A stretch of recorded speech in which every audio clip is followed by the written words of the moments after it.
Semoga kabar kalian semuanya baik ya, dan tetap terus menjaga kesehatan.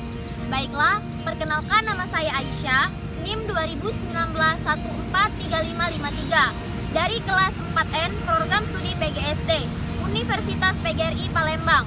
Jadi, pada video kali ini, saya dan teman-teman saya akan menjelaskan materi dari mata kuliah pendalaman materi IPS-SD di bawah bimbingan Ibu Emma Agustina MPD dengan pokok pembahasan pengembangan materi IPS terpadu berdasarkan topik. Untuk penjelasan yang pertama akan dijelaskan oleh saya sendiri. Pada penjelasan yang pertama kita awali dari pengertian ilmu pengetahuan sosial atau IPS, yang mana merupakan integrasi dari cabang ilmu-ilmu sosial seperti sosiologi, sejarah, geografi, ekonomi, politik, hukum. Pada pendekatan pembelajaran terpadu, program pembelajaran disusun dari berbagai cabang ilmu dalam rumpun ilmu sosial. Selanjutnya, untuk mengembangkan pembelajaran terpadu, kita bisa memilih suatu topik dari salah satu cabang ilmu tertentu. Kemudian dilengkapi, dibahas, diperluas, dan diperdalam oleh cabang ilmu yang lain. Selanjutnya, tema atau topik bisa kita kembangkan dari isu peristiwa dan masalah yang berkembang. Contohnya banjir, pemukiman kumuh, potensi pariwisata, iptek, mobilitas sosial, terus modernisasi, revolusi yang dibahas oleh disiplin ilmu sosial. Mungkin itu saja yang dapat saya sampaikan. Terima kasih. Dan selanjutnya akan disampaikan oleh teman saya yang bernama Anissa Tri Febriana. Kepada Anissa Tri Febriana, saya... Assalamualaikum warahmatullahi wabarakatuh. Perkenalkan, nama saya Anissa Tri Febriana, NIM 2019143546. Nah, di sini saya akan melanjutkan penjelasan materi yang sebelumnya telah dilakukan oleh teman saya.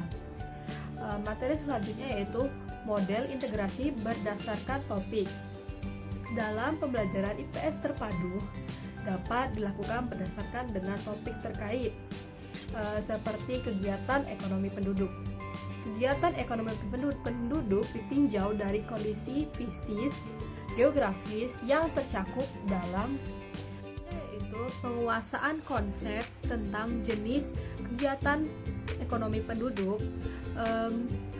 Penguasaan konsep kegiatan ekonomi penduduk dapat dikatakan mampu apabila mampu melakukan suatu kreativitas dan kemandirian dalam tindakan ekonomi.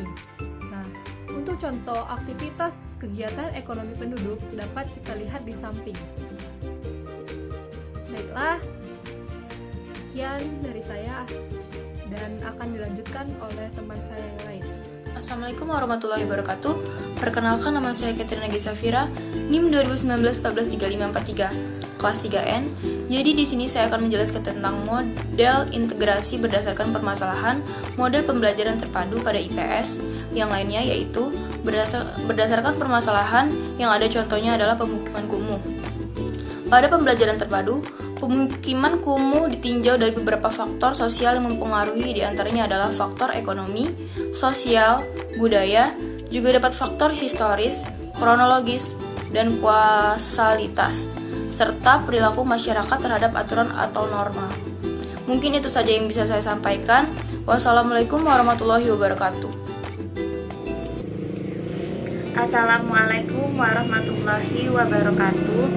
Perkenalkan, nama saya Putri Gasanova, NIM 2019143554. Baiklah, di sini saya anggota dari kelompok 10 akan melanjutkan presentasi dari kelompok kami.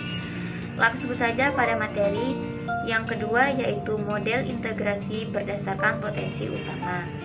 Keterpaduan IPS dapat dikembangkan melalui topik yang didasarkan pada potensi utama yang ada di wilayah setempat. Salah satu contohnya yaitu pada potensi Bali sebagai daerah tujuan wisata. Dalam pembelajaran yang dikembangkan dalam kebudayaan Bali dapat dikaji dan ditinjau dari faktor alam, histori kronologis, dan kausalitas, serta juga dapat dari perilaku masyarakat. Selain kajian potensi utama yang terdapat di daerahnya, peserta didik juga dapat memahami kondisi di daerahnya dan juga sekaligus dapat memahami kompetensi dasar yang ada di daerahnya. Misalnya seperti Bali sebagai potensi objek wisata dan dapat memupuk aspirasi terhadap kesenian.